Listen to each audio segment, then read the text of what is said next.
the Commander-in-Chief, His Excellency President Benigno S. Aquino III, Honorable Secretary Volter T. Gasmin, distinguished guests, fellow officers, personnel, ladies and gentlemen, good morning. It is with much honor that I welcome all of you today to the ceremonial distribution of the AFP assault rifles. Apart from the mere realization of the joint Philippine Army, Philippine Marines assault rifle acquisition project, today's ceremony is another important milestone in equipping our personnel with the right material to match their increasing requirement of competency in safeguarding the people's security and the nation's territory. At the medium-term perspective, this coincides with our ongoing trust at becoming a mission-capable armed forces, which is the 2016 benchmark in our AFP transformation roadmap. Admittedly, some of our soldiers are still using outdated M16 and M16A1 rifles. In fact, the years 1974 to 1987 saw the last recorded procurement of the AFP rifles under the AFP Self-Reliant Defense Posture Program. Since then, there was no major acquisition of rifles. The only addition came from the United States Excess Defense Articles Program acquired during the late 1990s. Thus, this Philippine Army, Philippine Marines Assault Rifle Acquisition Project is indeed very timely. Considering the gravity of our troops' responsibility, there is a need to match their skills with weaponries that suit the situation in the field. Where government enemies are using more modern armaments, our armed forces must have advanced weaponries too, in order to address the enemies of the state and protect the populace. This is not a race to have better weaponry.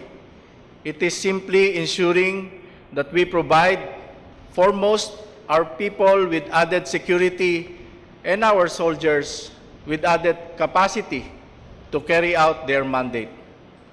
As a backgrounder, the acquisition of the assault rifles became possible only in 2012 with the procurement of 50,629 assault rifles funded under the Government Appropriations Act through the AFP Modernization Capability Upgrade Program. The realization was made possible through the trust and support of our Commander-in-Chief, President Benigno S. Aquino III. At the commencement of the project, the Philippine Army and Marines Joint Assessment Team was formed under the Defense Acquisition System to study and craft a standard AFP assault rifle specification.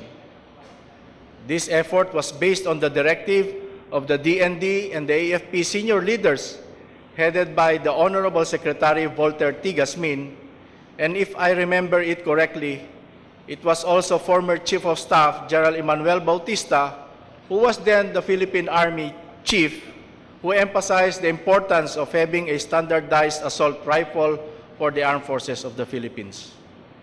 A public bidding ensued, and the Remington Outdoor Company of the United States was awarded the project amounting to $1.944 billion, with the approved budget for contract amounting to $3.189 billion, with the rifle unit priced at $38,402 each.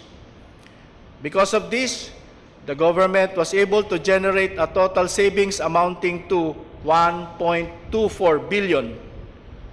This significant amount of savings will be used for the procurement of additional rifles.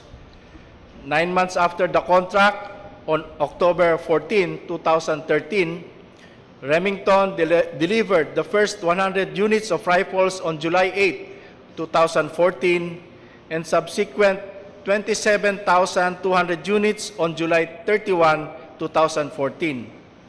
The project is expected to be completed with the delivery of the remaining 23,329 units by December of this year in accordance with the agreed delivery schedule. With this tangible translation of our policies on our modernization and capability upgrade, rest assured that the AFP leadership will persevere to realize the rest of our programs.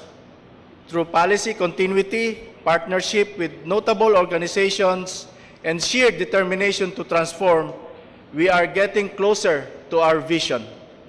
To our guest of honor and speaker, His Excellency President Benigno S. Aquino III, thank you very much, sir, for your support. To our stakeholder partners and the Filipino people, thank you also for your continuing support and belief in our efforts to improve on how we will render our public service. To our soldiers, always remember our battle cry, kawal disiplinado, bawal abusado, dapat asintado. Muli po, maraming salamat at magandang araw sa ating lahat. Thank you, General Catapang Jr., sir.